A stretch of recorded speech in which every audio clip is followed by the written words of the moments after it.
അസ്സലാമു അലൈക്കും വറഹ്മത്തുള്ളാഹി വബറകാതുഹു. ഇന്ന് ഞാൻ പറയാൻ പോകുന്നത് സ്വലാത്തിൻ്റെ മഹത്വത്തെക്കുറിച്ചിട്ടാണ്. ജാബിർ ബിൻ അബ്ദുല്ലാഹി റളിയല്ലാഹു അൻഹുവിൽ നിന്ന് നിവേദനം. മദീനയിൽ എപ്പോഴും സ്വലാത്ത് ചൊല്ലിക്കൊണ്ടിരിക്കുന്ന ഒരു സ്വഹാബി ഉണ്ടായിരുന്നു. മലമുകളിൽ ചെന്ന് വിറക് വെട്ടി അങ്ങാടിയിൽ കൊണ്ടുപോയി വിറ്റ് കിട്ടുന്ന വരുമാനം കൊണ്ടായിരുന്നു അദ്ദേഹം ജീവിച്ചിരുന്നത്. തിരുനബി സല്ലല്ലാഹു അലൈഹി വസല്ലമയെ അതിരുറ്റി സ്നേഹിച്ചിരുന്നത് കൊണ്ട് തന്നെ മദീനയിലെ ജൂതന്മാർക്ക് അദ്ദേഹത്തോട് കഠിനമായ വെറുപ്പുണ്ടായിരുന്നു.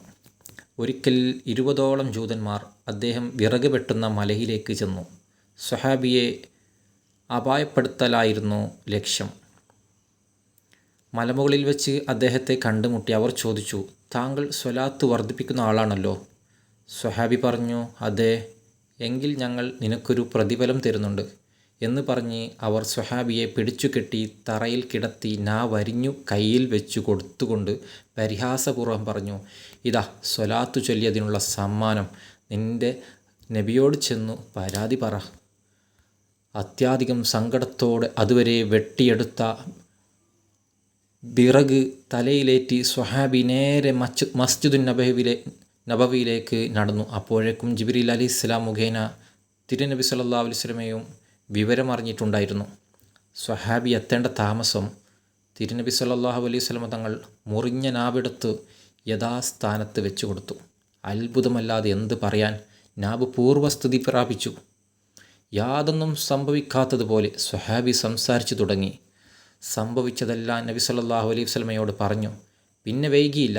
തൻ്റെ പേരിൽ സ്വലാത്ത് ചൊല്ലിയതിനുള്ള പ്രതിഫലം ഇഹലോകത്ത് വെച്ച് തന്നെ കാണിച്ചു കൊടുക്കണമെന്ന ദൃഢനിശ്ചയത്തോടെ നബി സല്ലല്ലാഹു അലൈഹി വസല്ലമ തങ്ങൾ സ്വഹാബിയെ കൊണ്ടുവന്ന വിറക് കെട്ടിലേക്ക് കൈ ചൂണ്ടി.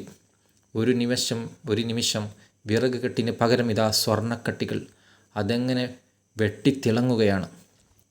പുഞ്ചിരി തൂകിക്കൊണ്ട് നബി സല്ലല്ലാഹു അലൈഹി വസല്ലമ സ്വഹാബിയോട് പറഞ്ഞു, എല്ലാം എടുത്ത് താങ്കൾ വീട്ടിലേക്ക് പോയിക്കൊള്ളൂ.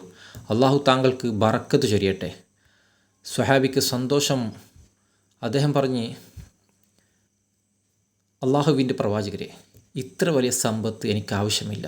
അത് എൻ്റെ ഇബാദത്തിനെ ദോഷകരമായി ബാധിക്കുവാൻ ഇടയുണ്ട്. തൽക്കാലം എനിക്ക് 2 കട്ടികൾ മാത്രം മതി. ബാക്കിയുള്ളവ പൂർവ്വസ്ഥിതിയിലാക്കിയാലും. തിരുനബി സല്ലല്ലാഹു അലൈഹി വസല്ലം അള്ളാഹുവിനോട് പ്രാർത്ഥിച്ചു. വിറക് കെട്ട് വീണ്ടും പഴയ പടിയായി. 2 സ്വർണ്ണക്കട്ടികളുമായി സ്വഹാബി സന്തോഷത്തോടെ വീട്ടിലേക്ക് മടങ്ങി. പിന്നീട് സ്വഹാബിയുടെ അനുഭവങ്ങൾ നേരിട്ടറിഞ്ഞ 20 ജൂതന്മാരും ഇസ്ലാം മതം സ്വീകരിച്ചു. സ്വലാത്ത് കൊണ്ട് പരലോകത്ത് മാത്രമല്ല ഇഹലോകത്തും ഐശ്വര്യമുണ്ടാകുമെന്ന് മേൽ സംഭവം നമ്മെ ബോധ്യപ്പെടുത്തുന്നുണ്ട്. ഹിജ്റ 9-ാം നൂറ്റാണ്ടിൽ ജീവിച്ചിരുന്ന ഇമാം ബറക്കത്ത് ബിൻ മുഹമ്മദ് റളിയല്ലാഹു തൻ്റെ വസീലത്തുൽ മുത്തവസിലിൽ എന്ന ഗ്രന്ഥത്തിൽ ഉദ്ധരിച്ചതാണ് ഈ സംഭവം. നമുക്കും ചൊല്ലാം ഒരുപാട് സലാമുകൾ. അള്ളാഹു നമുക്കതിന് തൗഫീക്ക് നൽകട്ടെ. ആമീൻ യാ റബ്ബൽ ആലമീൻ എന്ന് പ്രാർത്ഥിച്ചുകൊണ്ട് ഞാൻ നിർത്തുന്നു. അസ്സലാമു അലൈക്കും വറഹ്മത്തുള്ളാഹി വബറകാതുഹു. ഈ ചാനൽ നിങ്ങൾ ആദ്യമായി കാണുകയാണെങ്കിൽ നിങ്ങൾ ഒന്ന് സബ്സ്ക്രൈബ് ചെയ്യാൻ മറക്കരുത്. ഈ വീഡിയോ നിങ്ങൾക്ക് ഇഷ്ടപ്പെട്ടാൽ നിങ്ങൾ മറ്റുള്ള ഗ്രൂപ്പിലേക്കും ഒന്ന് ഷെയർ ചെയ്ത് കൊടുക്കുക.